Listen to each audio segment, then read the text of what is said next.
Good morning, everybody, and welcome to the Kepa Enderby Memorial Lecture. I'm Dan Borscher from the ABC, and I'm really thrilled to be working today with the Australian Human Rights Commission to help facilitate this important conversation at a time that is absolutely crucial for Aboriginal and Torres Strait Islander people in Australia. And we've got a lot of conversations to come. But to begin us, it's my great pleasure to welcome Craig Madden, a Gadigal and Bundjalung man from the inner city suburbs of Redfern and Alexandria, who's going to lead us in our welcome to country. Uncle, please, over to you. Thank you, Dan. What am I? Bujiringa Marua. My name is Craig Madden, and I'd like to thank you for inviting me online today to welcome you to country. I'm a proud Bundjalung Gadigal man, and the land that I come from here today is the land of the Gadigal people. Jinyura Gadigal. This land is Gadigal.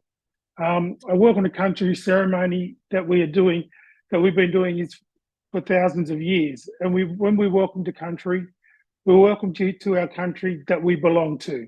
It is a place that we are connected to, that our ancestors are connected to, and where our stories and our dreamings are from. Our country is not just the land, it's the trees, the wind, the waters, and the skies. It's our family, it's our culture, and it's our law. It's what connects us all. I give best example I can probably give is Australia is a land with hundreds of countries on it. And my country is my Bundjalung and Gadigal countries. Look, it's customary for Aboriginal people to welcome guests or visitors onto our land or country as you pass through and offer you safe passage. So as a proud Gadigal man and as a representative of the Metropolitan Local Aboriginal Land Council, I'd like to welcome you all to Aboriginal land, my country, Gadigal land. I would like to pay my respects to our elders, past, present, and extend that respect to all Aboriginal and Torres Strait Islander elders and non-Aboriginal and Torres Strait Islander elders online here today. They are our knowledge holders and our storytellers. To any Aboriginal brothers and sisters, and if we have any brothers and sisters online, welcome from the Torres Strait Islands. To all our non-Aboriginal brothers and sisters online today, a warm welcome also. If you have any guests from across the seas, if you have any guests from across our great country, great states, to this beautiful city of ours, welcome. On behalf of the Metropolitan Local Aboriginal Land Council and its members and our Gadigal mob, I hope you all enjoy the lecture today. Please have safe travels as you travel this afternoon. And once again, welcome, welcome, welcome. And I think that it's important to remember that no matter where you are in our beautiful country of ours, under the grasslands and the waterways and the asphalt of this beautiful country, it always was and always will be Aboriginal land. Thank you. Thank you so much, Uncle. And if I might pick up on the point you made about connectivity is so crucial and a theme that we are really seeking to understand right across Australia right now is how we understand each other better and how we understand those who are here first. I pay my respects to my old people from the Yorta Yorta country, and I'm coming to you from the lands of the Whadjuk Noongar people, and I pay my respect to the elders here, as well as all of the very incredible Aboriginal Torres Strait Islander people who are joining us today as part of the panels, but also more broadly who are gathering to listen and to learn from these important conversations. The Kep Enderby Memorial Lecture is really about advancing public understanding and debate about the Racial Discrimination Act, racism, and more broadly about human rights. It honours the Honourable Kep Enderby QC, who passed in 2015, who, as Attorney General, introduced into Parliament the bill which would ultimately become the Racial Discrimination Act 1975. And it's the grounding by which we are having this conversation about constantly seeking to understand human rights and how we can better maintain and ensure that we're maintaining the dignity of all people that live in our community, in our society. I want to pay a special thanks to the Australian Human Rights Commission, to everyone that's worked so hard behind the scenes to make this happen, as well as everyone who's contributing today. And I also want to thank the social deck who are bringing this session to you. And we're very grateful for your partnership, as we are for the EU delegation as our event sponsor. And it's my great pleasure to welcome the EU ambassador to Australia, Mr. Gabriel Vicentin, who was the first ever EU special envoy for the Indo-Pacific and has been a big supporter of the Australian Human Rights Commission during his time here in Australia. Over to you, sir. Thank you, Dan. And above all, thanks to, if I may, Uncle Greg for his very generous welcome to country. And of course, before I get started, I would like as well to pay my deepest respect to the traditional owners of the land, the Gadigal people, and all of their elders, past, present, and emerging. And it is really with a great sense of pride that I serve on the country which sees the longest living culture of humankind and 65,000 years of uninterrupted history. And it's really fantastic to be here. And thank you very much for this for giving me and everybody else such a generous welcome to Gadigal people land. So this is my third Cap Enderby address since the beginning of my tenure. And I am really happy and proud to say that it has become a landmark in my yearly engagements. And I confirm the commitment of the EU in continuing the sponsorship and the partnership with the Human Rights Commission and with the Cap Enderby yearly lecture. Why? Because, well, common history and societal vision that the EU and Australia share. The EU is at the forefront of supporting indigenous voices and communities worldwide, not just in the EU, but worldwide. And the EU advocates for dialogue with indigenous people so that prejudice can be pushed back. It's only through dialogue and knowledge that prejudice and racism can be pushed back. So listening to all of us and listening to indigenous communities is important because in both Australia and the European Union, we believe that a thriving society and a strong economy and wealth come from taking a firm stance on human rights and inclusivity. And the two things go together. So, for example, the European Union has just signed a partnership with Australia on critical raw materials, and there is a provision in this where we make sure that we safeguard indigenous peoples, including engagement in consultations prior to activities, and then prevention and minimization of possible adverse impacts on indigenous rights, and where appropriate, the foreseeing of fair compensation. So it's a way of linking the interest and the values. And this is the only way where societies can live and thrive. So for First Nation communities, ingrained prejudice and racism manifest themselves differently through historical injustices, land dispossession, cultural and language erasure, and still ongoing socioeconomic disparities. So understanding these lived experiences is vital as we work together to create, finally, a meaningful societal change. And we must take concrete steps to acknowledge the historical context of this existence. Colonization has had devastating effects on indigenous populations worldwide. And recognizing this has happened is a prerequisite for genuine reconciliation. For this to occur, though, we need to take opportunities to listen. And I pay tribute to the Cap Enderby lecture because this is precisely the way to do.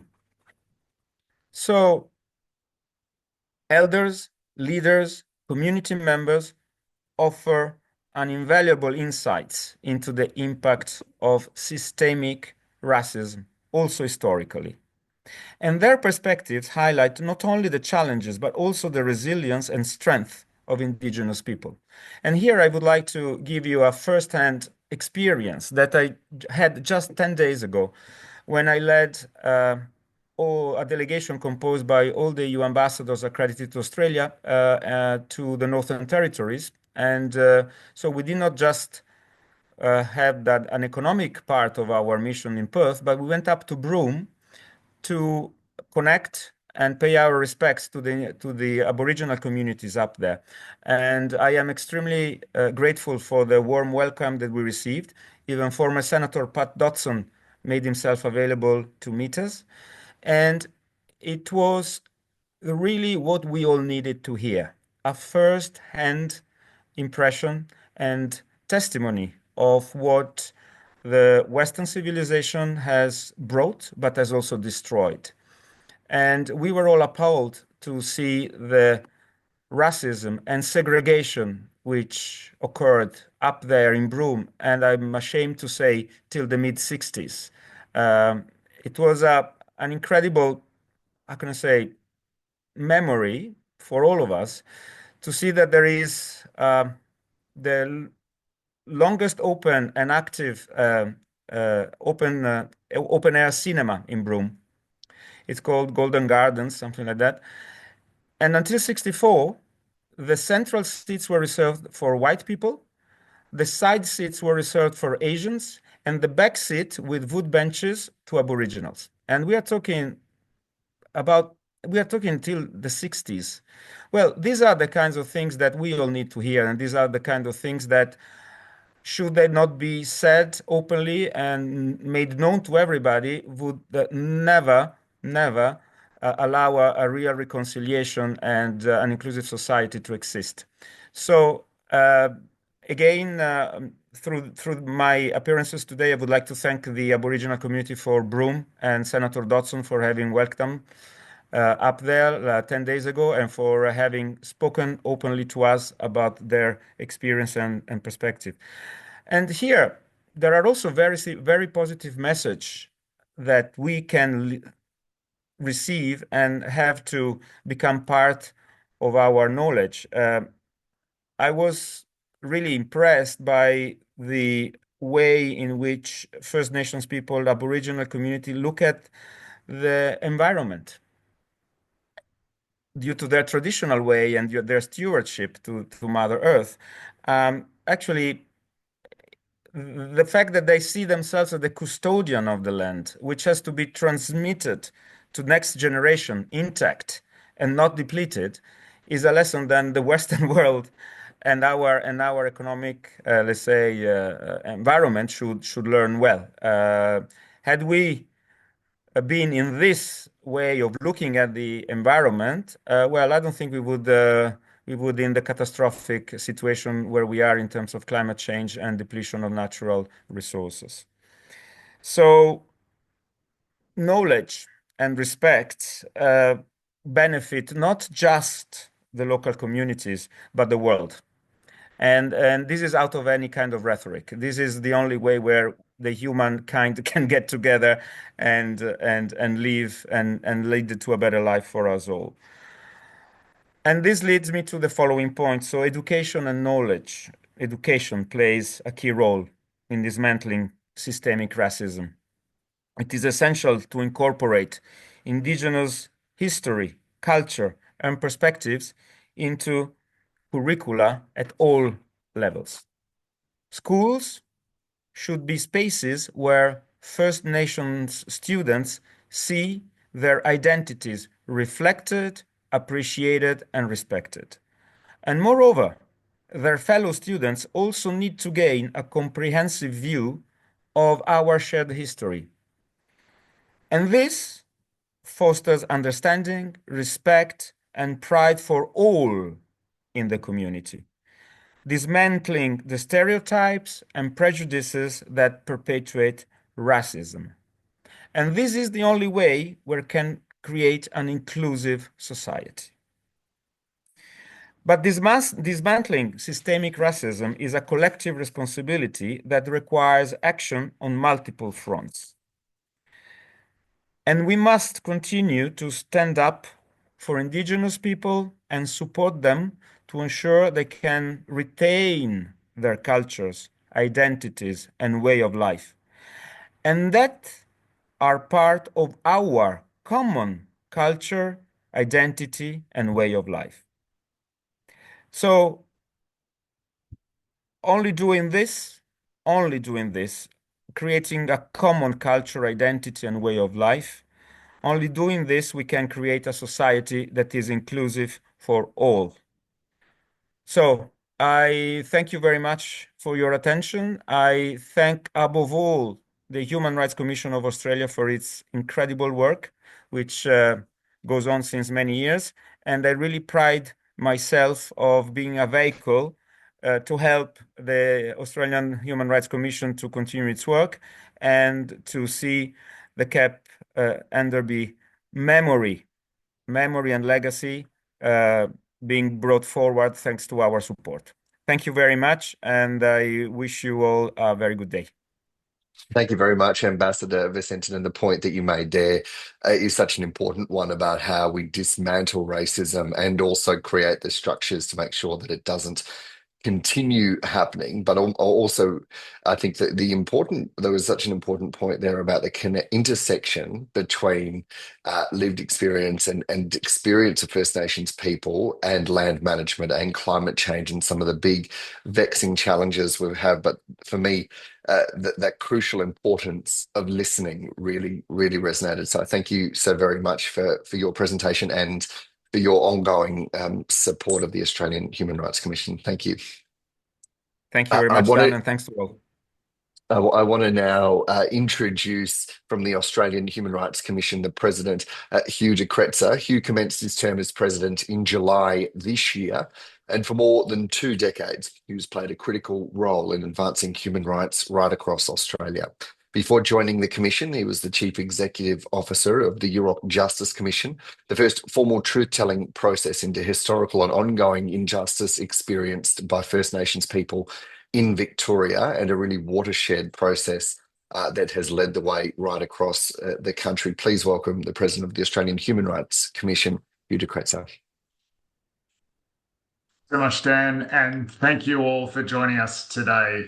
This is our 10th annual Kep Enderby Memorial Lecture, and I think it's our most popular with over 4,500 people registered. Thank you for your interest. It is an absolute privilege to join the Commission as the new President, and particularly today to introduce today's discussion, Dismantling Systemic Racism, Perspective from First Nations Peoples. I'm joining you from the lands of the Bunurong Boonwurrung people in Melbourne's southeast, and I acknowledge their elders, their ancestors, their unbroken connection to country and culture, their strength and their resistance against injustice. We're here to talk about racism, and I want to start by talking about the foundation of this country. The founding of what became the Australian nation was steeped in racism. Racism underpinned Captain James Cook's claim of possession over the east coast of this land simply by being the first European to discover and plant his king's flag on it. Racism underpinned the British government's creation of the colony of New South Wales over vast lands that were inhabited by hundreds of sovereign Aboriginal nations who had lived there for thousands of generations. Racism underpinned the massacres, the land theft, the missions, the removal of children, the suppression of culture and language, and more. The ways in which racism affects First Nations peoples has shifted over time. The massacres have ended, but the deaths in custody continue. The missions have closed, but the mass imprisonment is at record rates. The assimilationist stolen generations policies have gone. The apology has been delivered, but children are being taken away from families, communities, culture, and country at worsening rates. Race discrimination has been outlawed, but rampant inequality persists. And just over a year ago, a majority of Australians said no to a proposal to change our constitution to recognise Aboriginal and Torres Strait Islander people in our nation's rulebook and give them a greater say in issues that affect them. And I'd add to this the news from Queensland overnight about the new Queensland government's intention to end their process towards treaty and truth. So how do we move forward? Despite the slow pace of change and the many setbacks, there is still progress and there is still goodwill. I saw this firsthand when I worked here in Victoria, where I am today, at the York Justice Commission. I saw the power of truth-telling to shine a light on injustice, to acknowledge the harms and look at ways to address it. I saw the progress in the establishment and the work, the leadership of the First Peoples Assembly of Victoria, the elected body representing First Peoples in Victoria. The Assembly is currently negotiating a treaty with the state of Victoria to help right the wrongs of the past and to build a better future. And today we take a step in the right direction. Today we launch a report that speaks to the ways that racism continues to affect First Nations people, the ways that it infects our institutions, our structures, and our systems. The report, An Anti-Racism Framework, Voices of First Nations Australians, was written for the Commission by First Nations Collective Consulting. It's the result of extensive consultations with First Nations people to understand their experiences of racism. And I'm looking forward to hearing from Marnie Tuala about the report and its lessons. We'll hear about the actions that we should take to address racism and to uphold First Nations people's rights. And the report has informed our national anti-racism framework, which launches at the end of this month. This framework will provide a roadmap for government, civil society, and business to address racism in this country. And I thank the hundreds of First Nations people across the country who have shared their views and their expertise to inform this work. I thank Marnie, Luke Pearson, Commissioners Katie Kiss and Giri Sivaraman for sharing their expertise with us today. Thanks to Dan Bourchier for emceeing. And I thank the Ambassador Vicentin and the EU delegation for their support for this event. I thank you for your interest in hearing about how we can all work together to achieve a more just, equitable and inclusive Australia for First Nations people and for all Australians. Thank you. Thank you very much, President de Kretzer. And I think the point that you made about truth-telling and speaking about foundations is so crucial for all the conversations that flow from that. So I'm very grateful for your presentation and your leadership recently in this space, but over a very, very long time. So thank you very much for that. And as we heard there, the President has indicated the report that we are going to launch, and we're going to hear now from Marnie Tuala, who's the CEO of the First Nations Collective Consulting, a Bundjalung woman, business owner and registered midwife who grew up on country in northern New South Wales. Marnie has cross-sector experience in executive leadership, as well as clinical expertise in both hospital and Aboriginal community-controlled health settings. Marnie is committed to the eradication of racism and, more broadly, ensuring cultural safety across the health and education sectors to improve access and outcomes for First Nations peoples right across Australia. Marnie and her team at First Nations Collective have authored the report we're launching here today, An Anti-Racism Framework, Voices of First Nations People. Marnie Tuala, it's over to you. Thank you so much. Thanks, Dan, and hello, everyone. I'll start by thanking Uncle Craig for his welcome and acknowledging that wherever you are joining from today, we are joining from unceded Aboriginal land. I pay respect to our elders, those here with us and those in the dreaming, and I thank them for their continued custodianship of country, culture and community. My name is Marnie Tuala. I'm a Murrung Mulbar Gudjambara woman of the Bundjalung Nation. I'm a mother of 5, a registered midwife, and the CEO of First Nations Co. It is a privilege to be here today to present the KEP Enderby Memorial Lecture for 2024. I would like to extend my gratitude for your invitation and for your presence as we engage in this crucial conversation. KEP Enderby was a pivotal figure in Australian politics and law reform, best known for his passionate advocacy for social justice and equality. His involvement in the introduction of the Racial Discrimination Act of 1975 marked a significant milestone in Australia's legislative history.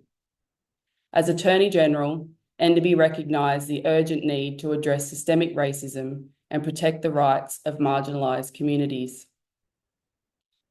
Under his leadership, the Racial Discrimination Act emerged as a crucial piece of legislation aimed at prohibiting discrimination based on race, colour, descent, national or ethnic origin. Enderby understood that legal frameworks alone could not eradicate racism. They needed to be complemented by societal change, public awareness, and human action. His commitment to these principles aimed to foster a more inclusive environment where the rights of all Australians, particularly First Nations people, were acknowledged and respected. His legacy is one of courage and compassion, demonstrating that effective change requires both legal and cultural shifts.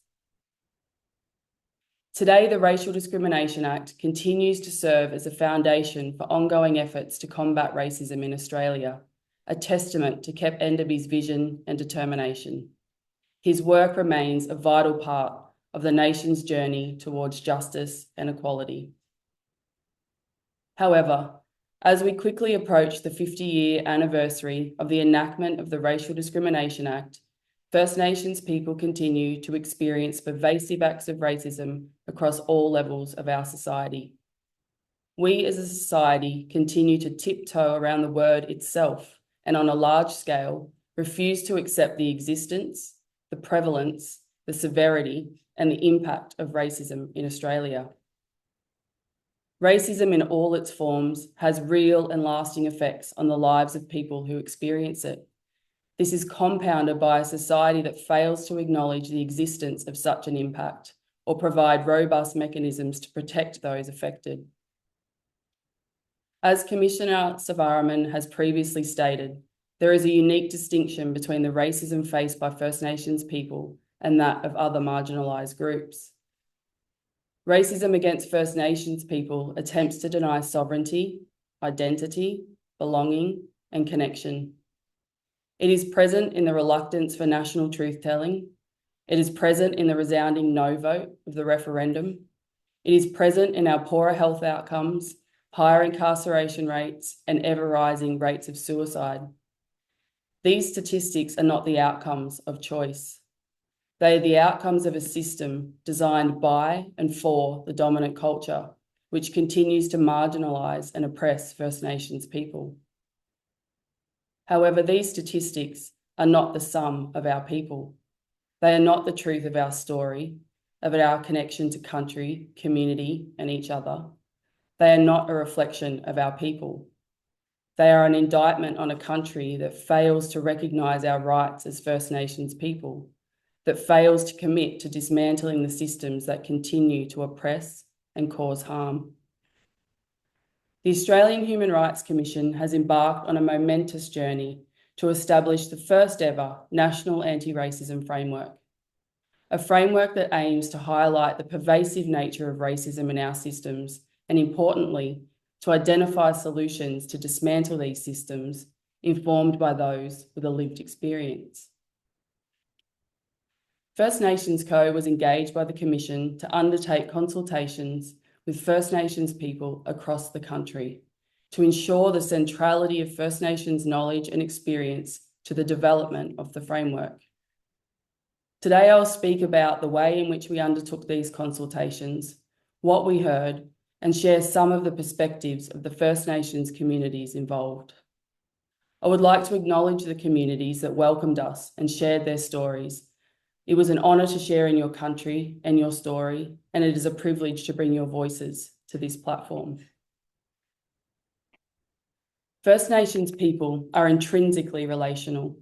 Our ability to protect and preserve more than 65,000 years of intangible knowledge speaks to the sophistication of our systems and our ways of doing.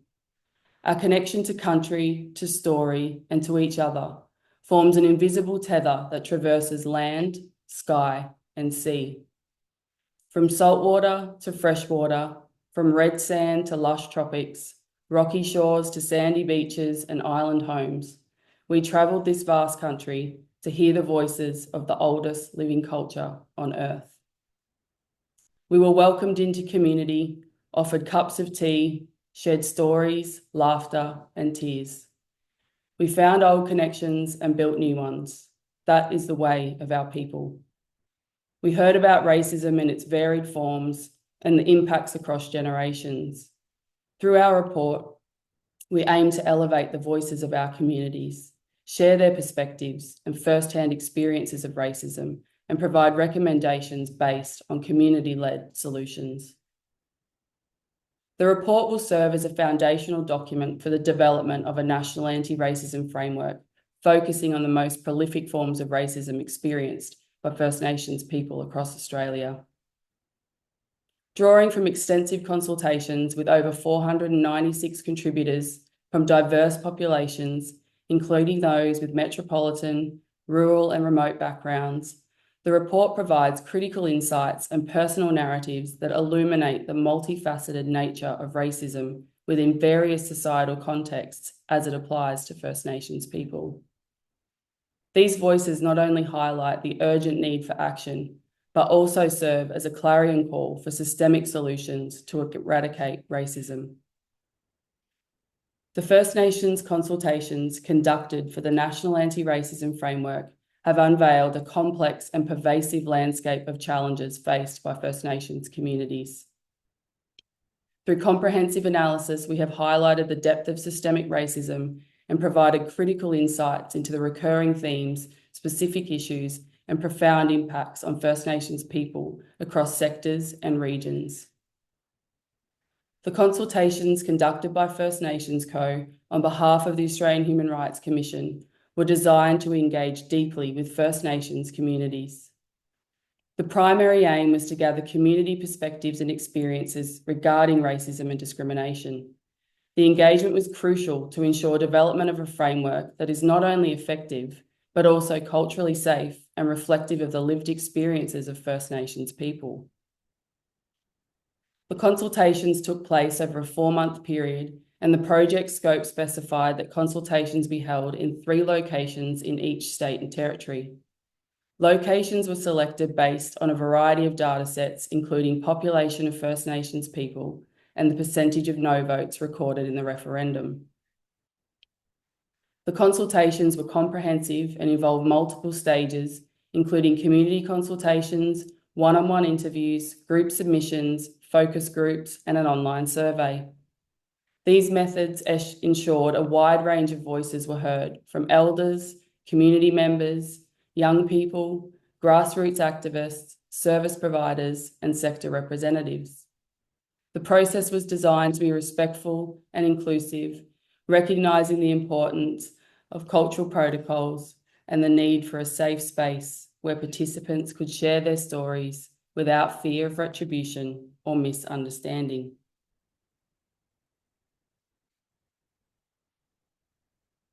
The insights gathered from these consultations are intended to inform the development of a robust and culturally safe national anti-racism framework.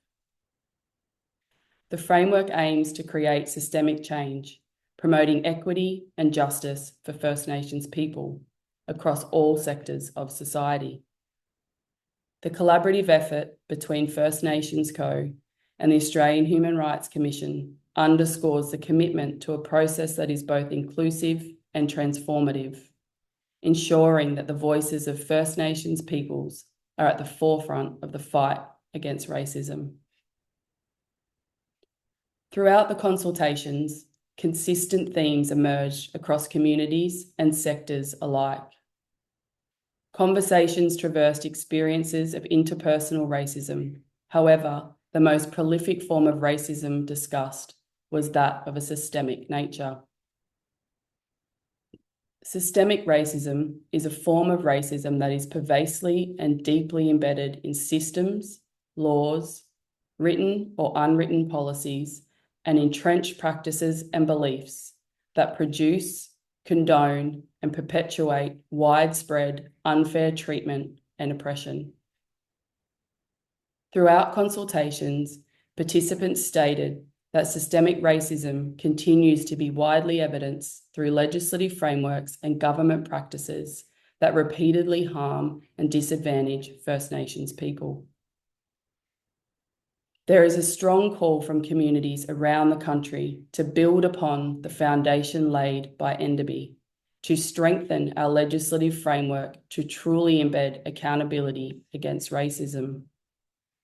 Communities want to see accountability at all levels, a system that cannot be manipulated to drive the agenda of government, a legislative framework that cannot be sidelined at the will of government to enact acts of racism, as was demonstrated in the Northern Territory intervention. There were countless examples given on how the current system has failed and continues to fail First Nations people. In a federated country, we need a national solution. It can no longer be left up to individual effort to enact change. The ongoing failure of successive state, territory, and Commonwealth governments to engage in shared decision-making with First Nations communities and Aboriginal community-controlled organisations is a major contributing factor to ongoing systemic racism, inequities, and failure to improve outcomes nationally. Anti-racism strategies need to be supported by commitments to strengthen relevant state and Commonwealth legislation that would ensure the greater right to self-determination for First Nations people. We heard countless examples of how systemic racism across sectors such as health, education, and justice impacts on the lives of First Nations people daily. From inadequate healthcare, over-policing and incarceration, child removal, and deaths in custody, the toll systemic racism is taking on our communities is palpable. At times, these real-life examples of systems causing harm, and in some instances death, are overwhelming. It can feel too big and too hard to fathom the human toll and to contemplate the solutions. As the yarns continued, it became ever clear that the solutions we seek, the solutions we need, reside within our communities. Among the failures of successive governments to proactively address racism and dismantle the systems that perpetuate disadvantage, there have been glimmers of hope and examples of staunch, informed, and strategic leadership. The National Agreement on Closing the Gap provides clear, measurable targets and priority areas for reform to guide government to work together to overcome the inequities experienced by First Nations people. The leadership of the Coalition of Peaks has been instrumental in driving this national framework. The development of a robust anti-racism legislation and national anti-racism framework that centralises the voices of First Nations people will provide further leverage to streamline and accelerate progress under the National Agreement. It will strengthen the accountability that anti-racism and improving outcomes for First Nations people is everybody's responsibility, but the how needs to be determined and led by First Nations people. Elders spoke of the urgent need to cease the politicisation of Aboriginal human rights. They spoke of the urgent need to dismantle the systems that continue to enable such politicisation and oppression. We have seen just yesterday the continuation of this politicisation, how easily our rights for truth-telling and equity are pushed to the side. In a press conference held yesterday, the newly appointed Queensland Premier reiterated his election pledge to repeal the Path to Treaty Act. Further, in an unprecedented act, he instructed the shutting down of the Queensland Truth-Telling and Healing Inquiry. This speaks volumes to how progress towards racial justice and healing is not the priority for all. It demonstrates that pervasive and deeply embedded nature of racism, the lack of commitment to acknowledging the history of our country, and the continued impacts this has on First Nations people. An Aranda elder spoke to the monarchy as the key causative factor of the systemic failures in Australia. He spoke to the Westminster systems that were modelled and replicated and that are woven into the fabric of this country. The systems that influence decision-making at all levels, the systems that continue to grossly hoard and abuse power. He spoke deeply and passionately about the need to remove the race powers within the Constitution to prevent abuse of the power held within these systems, which continue to cause harm. He spoke to colonisation, not as a historical event, but as a continuation of practices that attempt to erode the cultural systems and ways of doing that have enabled our people to thrive for more than 65,000 years. He spoke of the cultural shift from prioritising collective well-being to that of individualistic prosperity as a direct result of this continuation, where First Nations concepts of belonging and connection have been forced into Western frameworks of ownership, such as with native title. Systems that continue to separate, divide, and undermine our collectivism. It is the dismantling of these systems that is required if we are to design and implement effective anti-racism strategies in Australia. Mob across the country spoke openly about the referendum, about the lead-up and the fallout. Many referred to a new era, a new time in the story of racial justice and human rights for First Nations people, an era known as post-voice. Sitting in circle in these yarns, often led by elders in each community, the discussions did not focus on the choice of each participant. Whether or not a person around that circle voted yes or no, personal choice for Mob in the vote was not deemed as right or wrong. It was accepted among Mob as self-determined choice. The conversation centred around the politicisation of our story, our identity, and our belonging, our rights as First Nation people. That once again, the majority got to decide our future, what was right for us, a public statement that they knew best. It became the talk of the town, quite literally. There was nowhere off limits. Staff rooms, supermarkets, hairdressers, schools, no opinion too harsh, no comment considered racist.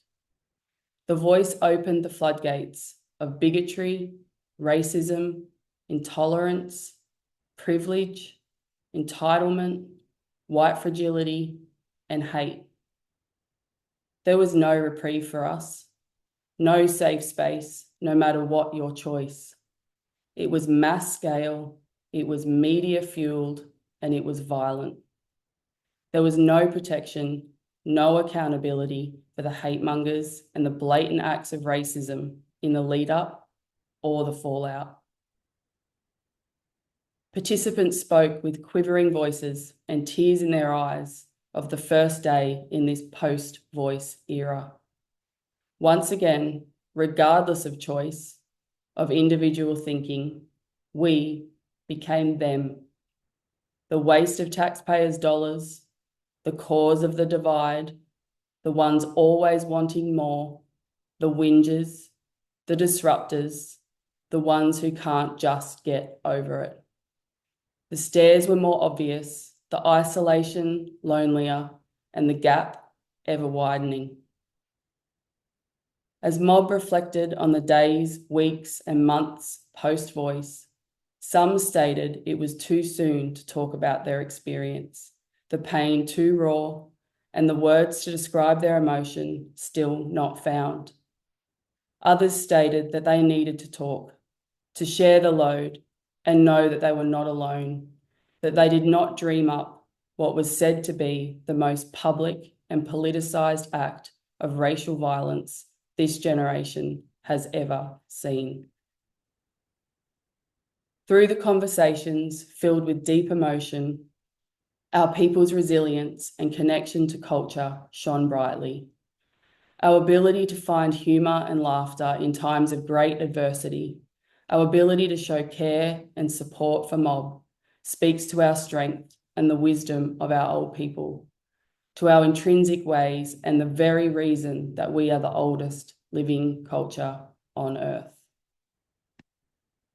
A Noongar elder, surrounded by generations of mob, sat on country and spoke about the strength of our culture and the solutions that reside in our communities. She spoke of a lifetime of dispossession and displacement, of inequity and injustice, of overt and violent racism, of broken promises and a profound lack of trust for government and their systems. This elder so openly shared her story. She's been sharing her story for longer than I have been alive. When gently asked why she shares her pain so freely, her response was, because who else will? Who else will tell the truth of our story? This was a poignant reminder of the importance of truth-telling in the fight for racial justice. Truth-telling is a crucial component in the journey towards dismantling systems and achieving racial justice. At its core, truth-telling involves acknowledging the historical and ongoing injustices faced by First Nations people. Truth-telling promotes recognition of these past injustices. Many Australians remain unaware of the full extent of the impact of colonisation on our communities. By confronting uncomfortable truths, society can begin to dismantle the myths that perpetuate racial inequality. Truth-telling is essential for accountability. It creates a platform for First Nations voices to be heard, allowing communities to share their experiences, perspectives, and solutions. By bringing these narratives into public discourse, truth-telling challenges the status quo and demands systemic reform. Truth-telling lays the groundwork for commitment and progress. It involves not just acknowledging the past, but building a common understanding and a commitment to a future where equity becomes the status quo. The National Anti-Racism Framework aims to provide a strategic approach to eliminating systemic racism in Australia, a human rights-based approach to achieving equity and racial justice for all marginalised peoples. We cannot achieve racial justice in Australia without racial justice for First Nations people. We acknowledge the unique experience of the racism faced by First Nations people, as it differs from the racism experienced by other marginalised groups in its attempt to deny sovereignty and self-determination. We acknowledge the diverse and complex identities that exist in the intersectionality of our communities. Whilst we must remain regardful of difference to ensure anti-racism strategies meet the needs of First Nations communities, we must also find strength in the commonality of our experience with racism. It is within this commonality that we can commit as marginalised peoples to enact change together. To all First Nations people and those of other ethnic groups, as marginalised people, let us not marginalise each other. As racially vilified people, let us not racially vilify each other. As oppressed communities, let us not oppress each other. Let's use this commonality as strength. Let's unite in our fight for racial justice and human rights. Be led by First Nations voices and experiences. Be led by the strength of the world's oldest living culture. Whilst we embark on this next chapter of the fight for racial justice in Australia, it is important we acknowledge and honour those that have come before us. The staunch elders and activists that have paved the way. We truly stand on the shoulders of giants, and we are eternally grateful for your strength, your leadership, and your courage. I will finish today with the words of one of these elders, an elder who unapologetically shared her voice and her perspective with the world. An elder who shared her hope for the future, for the country and the people she so fiercely loved. Udguru Nunakul Arnie Kath Walker. These words, written in the 1960s, carry the hope of a generation determined to forge a better future. These words are a call to action. How many more generations must be failed by these systems? Look up, my people, the dawn is breaking, the world is waking to a bright new day. When none defame us, no restriction tame us, nor colour shame us, nor sneer dismay. Now brood no more on the years behind you, the hope assigned you. Shall the past replace when a juster justice, grown wise and stronger, points the bone no longer at a darker race. So long we waited, bound and frustrated, till hate be hated and caste deposed. Now light shall guide us, no goal denied us, and all doors open that long were closed. See plain the promise, dark freedom lover, night's nearly over, and though the climb, new rights will greet us, new mateship meet us, and joy complete us in our new dream time. To our fathers' fathers, the pain, the sorrow. To our children's children, the glad tomorrow. Thank you. Thank you very much, Marnie. What a powerful presentation and outlining that incredible work, particularly around that toll of the systemic racism and the ongoing effects of that. And it really resonated about the politicization of our story and our belonging post the 14th of October last year, and the impact that's had. And I think you touched on rightly the role more broadly of the media in having those conversations. And I think that all of that is part of truth telling, is that we have to put that on the table. So I'm very grateful for your presentation and the incredible work you've done. And Marnie, I want you to stick around because we're going to launch into the panel component now. I also want to introduce in the rest of our panel. Katie Kiss is the Aboriginal and Torres Strait Islander Social Justice Commissioner. She's a proud Kaurna and very witty woman who grew up in Rockhampton in central Queensland on the land of the Darringal people, was previously the Executive Director of Queensland's then interim Truth and Treaty body, and held senior positions in the Queensland Government, including Chief of Staff to the Minister for Seniors, Disability Services and Aboriginal and Torres Strait Islander Partnerships, and a Senior Advisor to the Deputy Premier. Welcome, Commissioner Kiss. I'll also welcome in Giri Sivaraman, is the Race Discrimination Commissioner. Was principal lawyer with Maurice Blackburn, where he ran numerous state and national race discrimination cases. He was chair of Multicultural Australia from 2021 to 2024, a member of Queensland Multicultural Advisory Council from 2019 to 2024, and were advocating for the rights of victims of racial vilification. Commissioner Sivaraman, welcome to you as well. And my friend Luke Pearson, the founder and CEO of Indigenous X, a 100% Indigenous owned and operated media consultancy and training organisation, a Gamilaroi man living in New South Wales. Luke's passion stems from his commitment to Indigenous self-determination, truth-telling, education, and broader anti-racism. Luke, welcome to you as well. I want to start with one question that I'm very keen for everyone on the panel to contribute to. Katie, I want to start with you first.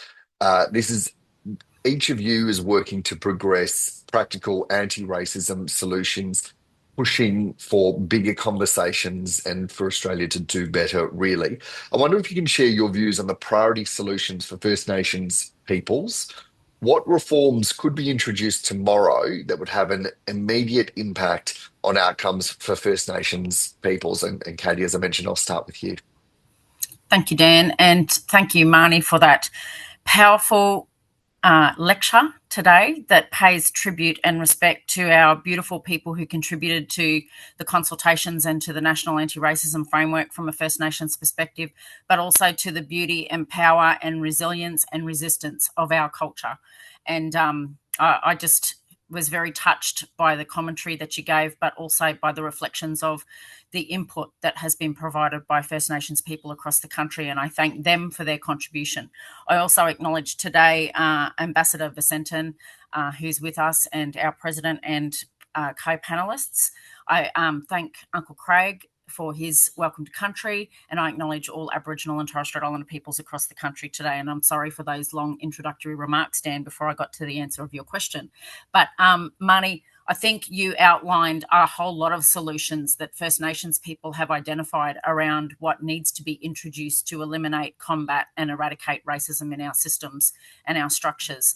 I think also critical to that, and we talked about it being both a systemic approach but also a cultural shift in the way that Australia engages with each other as human beings, is the fact that we don't have embedded human rights in Australia largely. So while we have anti-discrimination laws, those laws don't necessarily embed human rights practice in a way that helps to hold governments accountable to their human rights obligations. And so one of the first things I would say is needed is a real strengthening of the foundation that Attorney General Enderby facilitated in making sure that racial discrimination is outlawed and that people are accountable to that prohibition. The second thing I would say is the Declaration on the Rights of Indigenous Peoples provides a foundational platform for all rights that are relevant to First Nations people, but that also reflect the existing human rights obligations that Australian governments have, both at the federal level and at state and territory level, to recognise and realise the rights of First Nations people and states' obligations in making sure that they're being implemented. And probably the third thing that I would say in terms of tomorrow is about being able to reframe and reform those relationships that we have with each other. And we do that by having those conversations and learning about each other through awareness and understanding, through education about the history of this country. And so in the education systems that currently play out, most Australians, as we found through the referendum, don't have a great understanding of the history of this country. They have openly admitted that they haven't got full relationships or open relationships with Aboriginal and Torres Strait Islander peoples. So there's a lot of work to do for us to get to know each other. And Marnie acknowledged the Queensland announcement yesterday of the new Premier to recommit to repealing the Path to Treaty Act here in Queensland and stopping the truth-telling inquiry that's currently underway. It's these kind of conversations, Dan, that we need to be having to learn about the experience, the lived experience of the history of colonisation, but how racism has pervaded that experience as well and is continuing through structural and systemic discrimination within policies and practice that affects us every day. And it's, abolishing those policies and practices that promote assimilation and do not respect cultural difference in the country that I think are critical to addressing. Yeah, thank you, Katie. That such powerful points there. Marnie, I'm keen to see if you wanted to add to this as well about what reforms could be introduced. I suspect one of them might be an anti-racism platform that's broad, but I'll leave you to take us away on that one. Yeah, thanks, Dan. I think Katie said it beautifully. And at the crux of it, it truly it's systemic reform. I need to be led by what we've heard from community throughout these consultations. And we've seen time and time again the failure of government to gain any traction or progress towards building a society that results in equitable outcomes for mob. We've had solid leadership like the Coalition of Peaks and structured frameworks like the National Agreement to guide government. But without the constitutional and legislative backing, without true and unwavering commitment to share power and decision-making, without targeted commitment to dismantle the current systems, unfortunately, I don't think we will see the progress we need at the rate required. And the isolated pieces of work that we see will continue to be hindered by those overarching systems that they're trying to operate in. Thanks, Marnie. What about you, Luke? What do you think needs to happen tomorrow? Yeah, cheers, Dan. I'll just echo what Katie and Marnie have already said. The UNDRIP lays out very clearly a lot of things that could be done very, very quickly. But I think really getting to the heart of that and something that Australia needs to really reconcile with, you look at the Productivity Commission reports around closing the gap, and quite consistently they say the government is failing to close the gap because they aren't doing anything that would honestly be seen as a real attempt to close the gap. And so there are so many things that could be done very, very quickly, whether it's, like I said, just the things that are taking us backwards at the moment, raising the age, stopping police, investigating police. But I think it is government's ability to make it seem like they're trying really hard when all evidence suggests very clearly they are not doing that. So recognition of rights. Like, we're a country that has no definition of racism at a government level. And so the refusal to name racism, the refusal to measure outcomes adequately, the refusal to have any meaningful accountability. So it might seem a bit of a superficial answer, but it's like, what we could do is actually try. And I do not think this country is in any meaningful way trying to address racism or trying to improve rights for Indigenous peoples. Yeah, well, it's a very powerful point there, Luke. Giri, what about you? What should happen tomorrow? Thanks, Dan. And firstly, Marnie, that was incredible, powerful, moving. I feel so privileged to have heard it. Thank you so much. And I'm speaking to you from the unceded lands of the Yagara and Turrbal people here in Mianjin, and I acknowledge elders past, present, and emerging. There's just two things probably I'd say in response to that, Dan. The first is, and Marnie effectively quoted me in her lecture about this, the racism someone like me experiences is a denial of equity, dignity, and respect. The racism the other panelists here encounter is that, but it is also a denial of self-determination and sovereignty. And so if you want to confront that racism, then whatever you do starting tomorrow must involve consultation and co-design with First Nations people to get to address the very heart, the very core of the racism that they endure. And that's simply something we don't see, and as came through in First Nations Collective Consulting's report, a fantastic report, which I recommend everyone to read once it's released. An incredible job, just as an aside, to be able to consult with a community that in some senses felt very over-consulted, but also very let down after the referendum. So point one is having that co-design and consultation. Point two, if I was going to pick one area in terms of immediate action, it would be the justice system, policing and deaths in custody. There just has to be something happen. You just cannot have First Nations people just continuing to die like this with no accountability whatsoever. It is systemic racism that is killing First Nations people. And so for me, that is point number one in terms of where I would want to see action tomorrow. Yeah, and some incredible observations. Thank you to all of the panel. We've got about 20 minutes left, and just in the interest of full disclosure, I won't go to everyone on every question, but any of our panelists that want to jump in, please do so. Being a journalist, I've got the biggest mob of questions here, so we'll just persevere and try and get through them. Following on from that discussion, Katie, around priority actions, I'm keen to talk about one of the points that Marnie really clearly articulated, that intersection between truth-telling and racism. And we know that there have been enormous impacts on both in the lead up to the referendum, of course, referendum day and then post. This is also a very active conversation in your state of Queensland based on the point that has been made a number of times about the decision of the new Crisafulli government there well, it appears to me at least, to scrap the process around truth and healing, which of course you have a very intimate knowledge of. So on that question more broadly, what role does truth-telling and education have in addressing racism against First Nations people in your view, Katie? Thanks, Dan. I think truth-telling offers an opportunity for non-Indigenous Australians and non-Indigenous Queenslanders to learn about the lived experience of First Nations people in Australia.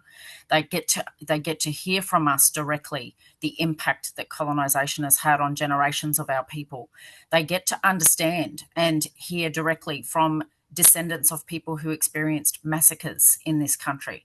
They get to hear from us about our grandmothers who experienced sexual abuse at the hands of pastoral owners, who then had children that were raised as what they called half-caste children and sent off to missions, and the destruction that that has caused for our people.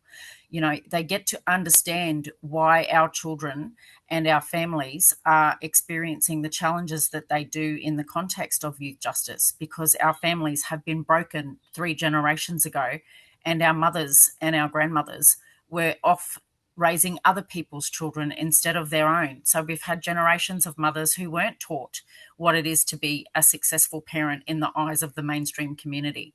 But we also get to hear about the beauty of our culture and how we experience our lives and care and love and nurture each other, so that our child rearing practices, for example, help to influence and inform people about the loving way that we look after each other as a culture. And that doesn't just extend to each and every one of us as First Nations people. We extend that care and love and nurturing to non-Aboriginal Queenslanders and non-Aboriginal Australians, because now you are part of our family as well. So I think there needs this truth-telling opportunity that is before us at both state and territory levels, and we've seen this through the Yuruk Commission, but also at a national level, and we need national leadership on this to set some principles and an expectation that truth-telling becomes part of our national narrative, that we get to learn each other and we build empathy for the experience that we've had, and for First Nations people to be able to express the beauty of our culture, for an appreciation to be developed by broader Australians around that. I think it's a beautiful outcome that we can have before us, but we need to build trust. And, you know, on the back of the referendum and on the back of what's happening currently here in Queensland, trust is being broken, and truth-telling is absolutely necessary in order to rebuild that and to combat the racism that's being experienced as a result of those approaches that are being currently undertaken. We need leadership. I wonder, what do you think will be the impact of this decision about really scrapping this process? Dan, on the back of the referendum, we saw absolutely blatant, increased, severe racism come from all corners of the community on social media, but also on the front pages of our national newspapers, where we had, in Queensland, for example, the Queensland Police President of the police union, openly say that progressing a treaty would result in a free pass for Aboriginal people to commit rape and murder. This is the kind of dis and misinformation that's going out there into the community that promotes and feeds racist attitudes. So the leadership currently are not doing anything to combat that, and we need them to protect First Nations people as citizens of this country from that racism that's currently being put out there and experienced by our mob. But also, I think just making sure that there is protection in place for our people as well, and holding those that are conducting those kind of conversations accountable to the fact that racism is actually prohibited in this country. So, I think, we've seen an increase in the racism experienced, and evidence is starting to appear now that is also starting to increase the rate of suicide within our communities as well as a result of that experience. So it's having a devastating impact on our people. And if the non-Indigenous Australian population care anything about Aboriginal and Torres Strait Islander people, we need you to stand up and support us in this. Yeah, thanks, Katie. Gary, did you want to weigh in on that with your reaction from the position that you have, I guess, sitting alongside and working with Katie in this very important arena? Yeah, firstly, I feel very lucky to have started at the same time as Katie, and that's a real privilege. And for me, you know the expression, there is no peace without justice, and there is no justice without truth. And that is very true for First Nations people. And to stop a process that is about revealing or letting people talk about the truth, I think is really concerning and disappointing. And I think we actually need the truth telling across the country and nationally. I should have added that to you earlier in response to the earlier question as to what else do I want to happen tomorrow. That's the other thing I'd like to happen tomorrow as well. Yeah, it's a long list of things that need to happen. I think these conversations are part of that.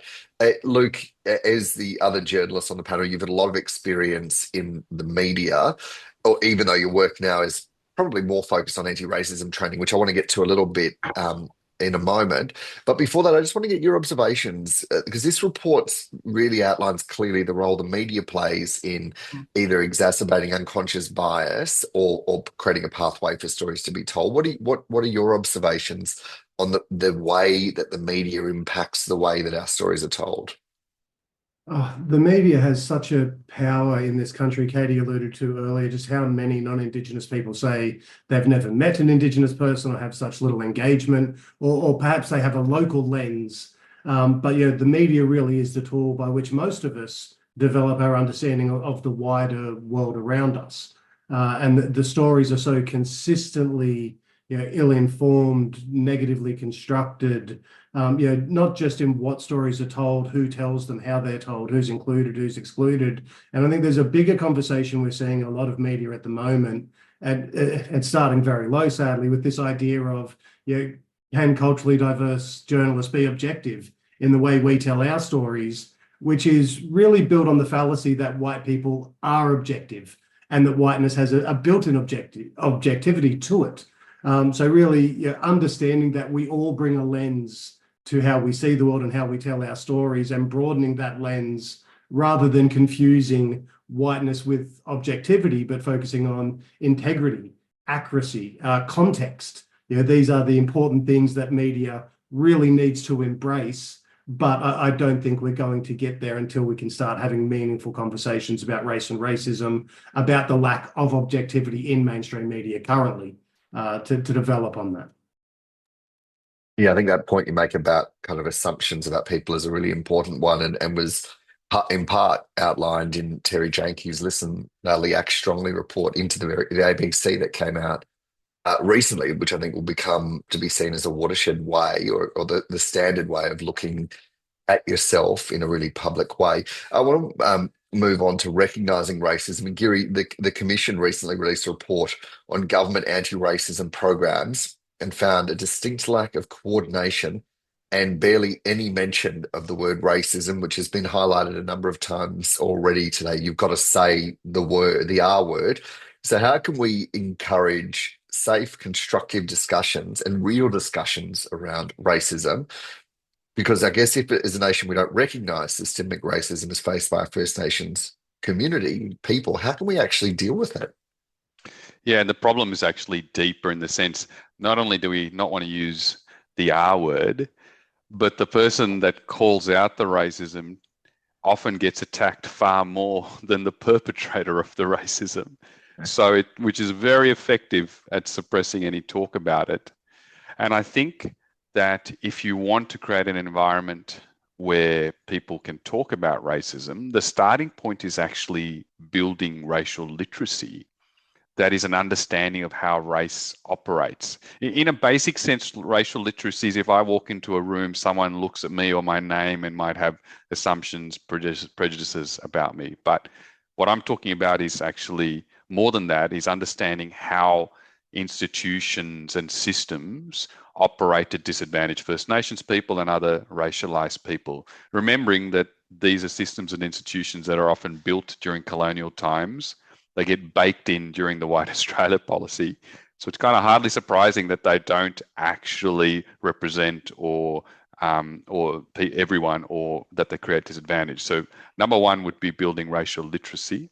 And number two is actually collecting data, anti-racism data, is the term I'd use. That's not, I can't take credit for that. I have to thank my team, the race discrimination team, who are progressing that idea. But the history of data collection in this country, when it comes to First Nations people and other racialized people, negatively racialized people, is one of surveillance, and punishment.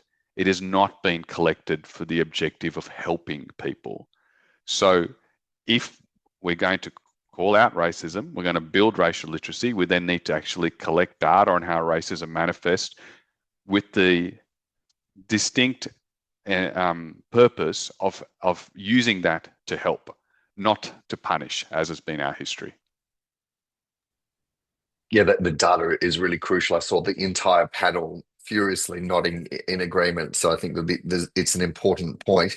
And I guess leads into kind of healthcare solutions that, Marty, you touched on a bit. I know the report has quite a focus on this because we know in healthcare that First Nations patients often face racism and prejudice from providers, which then has a flow on of meaning there can be inadequate care, but really a huge distrust of the system that leads to poorer health outcomes, chronic disease, lower mortality, and a succession of really horrible health outcomes. Marty, this is your sector. This has been your bread and butter for a very long time. What are some examples of approaches to healthcare that safeguards against racism that's having a positive outcome for First Nations people and communities? Yeah, thanks, Dan. Firstly, I'll say that they aren't new approaches. They're approaches that we know work, but continue to have to research and provide evidence to implement. So we know that to reduce racism, to improve cultural safety and see better health outcomes for mob, we need to strengthen the Aboriginal health workforce. In order to do this, we need systemic reform to make health systems and services culturally safe, not only for mob to access the services, but for mob to work in them.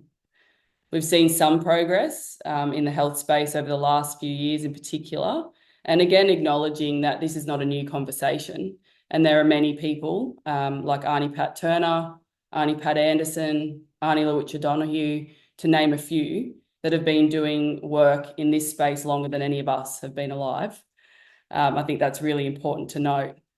In the regulation and accreditation space, some areas of note are the introduction of cultural safety into the Code of Conduct for nurses and midwives as a joint initiative between the NMBA and CATS&M. We saw the amendment to the health practitioner regulation law last year to include cultural safety, which then links into the regulatory authority of AHPRA. So what this does is it provides a mechanism to build anti-racism and cultural safety throughout workforce and practice standards, and it gives leverage for accountability. What we need more of, and as is outlined in the national agreement, is consistent and equitable investment into strengthening the Aboriginal community-controlled sector.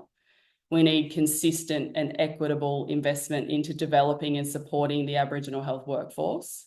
And we need consistent and equitable investment into embedding a minimum standard of anti-racism and cultural safety within all health education curriculum, all health practice standards, and within all health service delivery settings. We need government to stop defining what success looks like and embed self-determined, co-designed outcome measures that capture what success looks like to community. We need to stop framing and funding Aboriginal-led models of care as pilots or research and fund them for what they are, which is the optimal standard of health service delivery and access for mob. Yeah, thanks very much. Which leads me, I guess, to one of the other big systems, which is around justice. And Katie, we know that in that justice system, First Nations people are disproportionately targeted by law enforcement.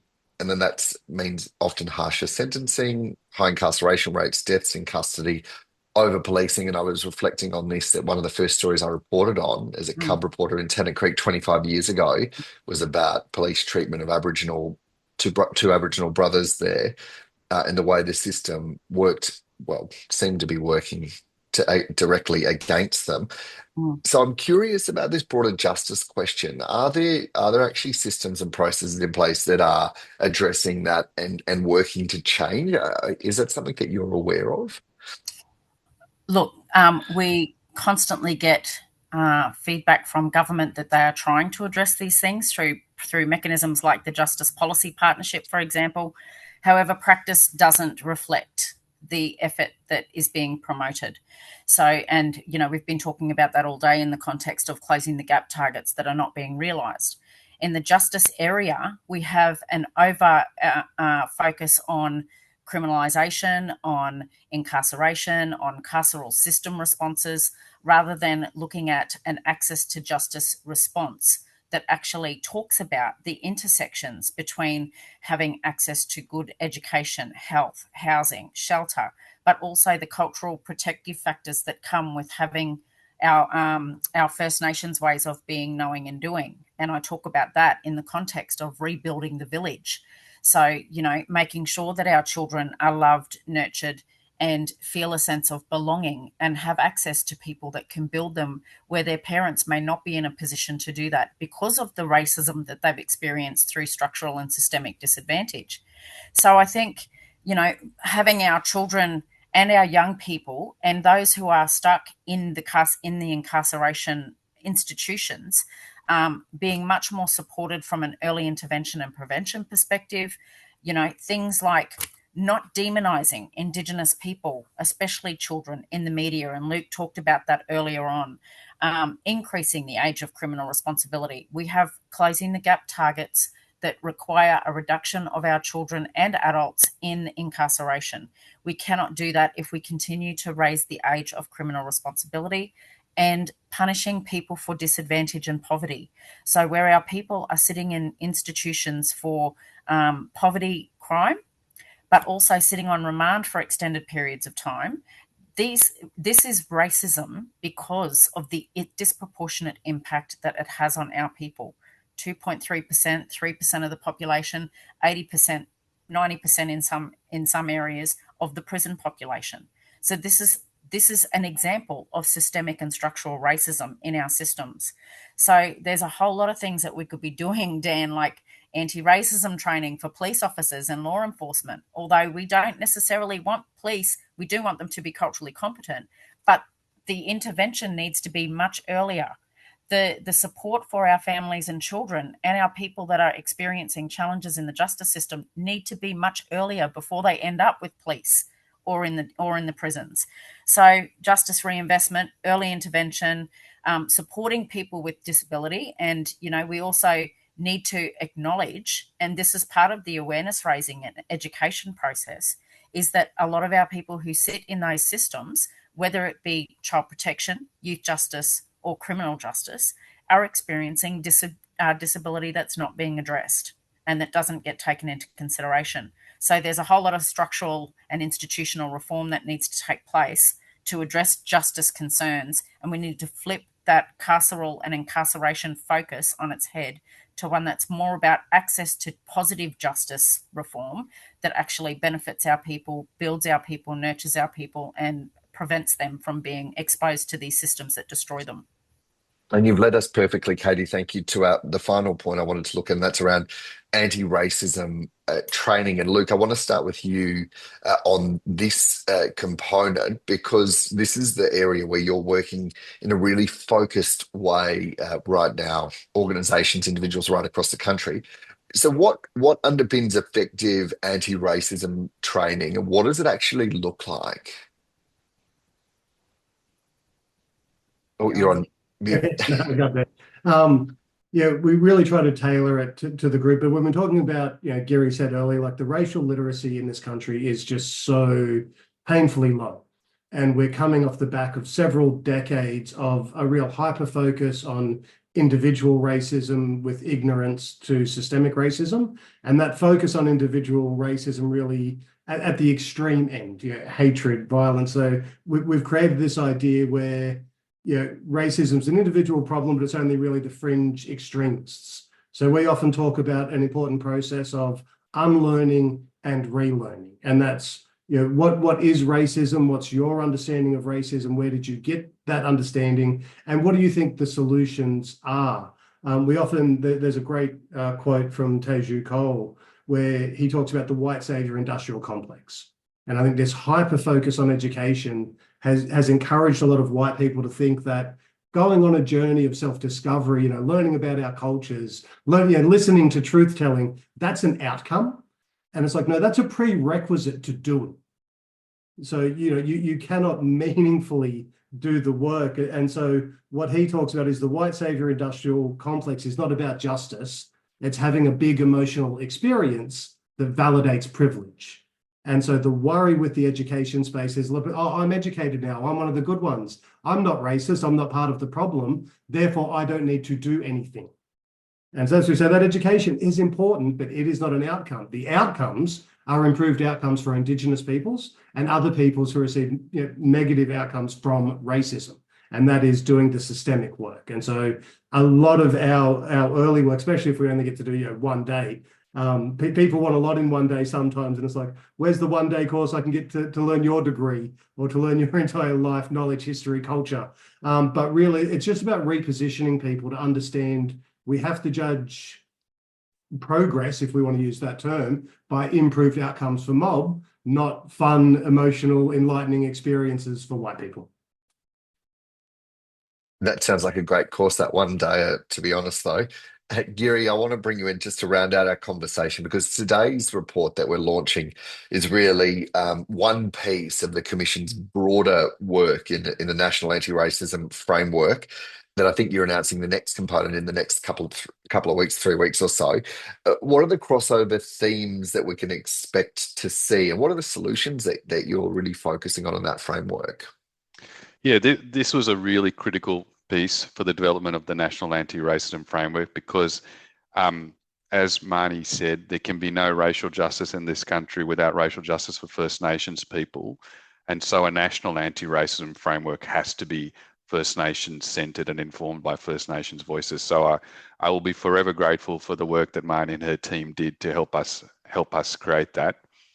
And the framework itself is being released at the end of this month. That's right, Dan. And in terms of themes, so themes and then solutions. In terms of themes, as already mentioned, the building of racial literacy and anti-racism data are two pillars on which the framework is based. And then it is a First Nation-centered framework.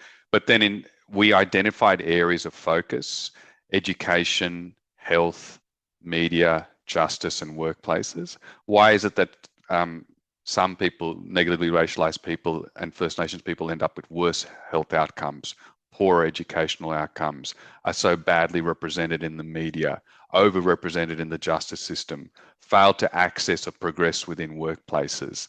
All of those things don't happen by accident. They happen as a result of systemic and institutional racism. So we identified those key areas, and the First Nations collective report helped inform that and really did confirm that those were important areas of focus. And in terms of solutions, that's really important. You can't just show the problems without a pathway forward. And Hugh mentioned it in his opening. The framework is a roadmap for a whole of government approach. We cannot continue with this disjointed ad hoc approach where some departments or some areas of government don't even want to use the word racism.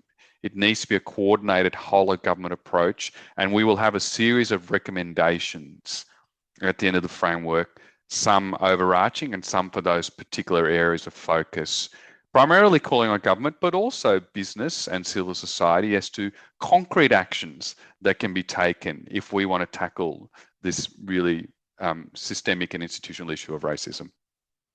Yeah, thank you so much, Kiri. So there'll be a lot more conversation to come. And I do note that the Anti-Racism Framework Voices of First Nations Peoples report is available in the chat function. If you press there, there'll be a link there that you can open that up and have a read of that. But I just want to say my most deepest grateful thanks to Marnie Tuala, Katie Kearse, Giri Sivaraman, and Luke Pearson for your insights and observations and contributions as part of this really important discussion. So thank you all so much. I really appreciate your time.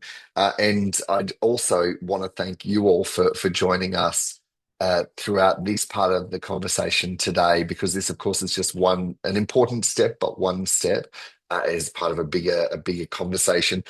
This video will be sent out in the coming days, so you'll be able to share that and re-watch this conversation, as well as, of course, reading the report, which is in the chat function.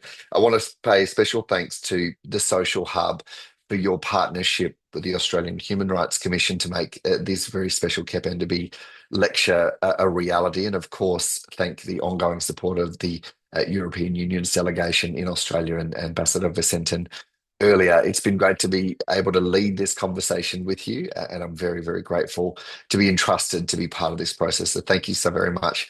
Have a wonderful afternoon. Goodbye.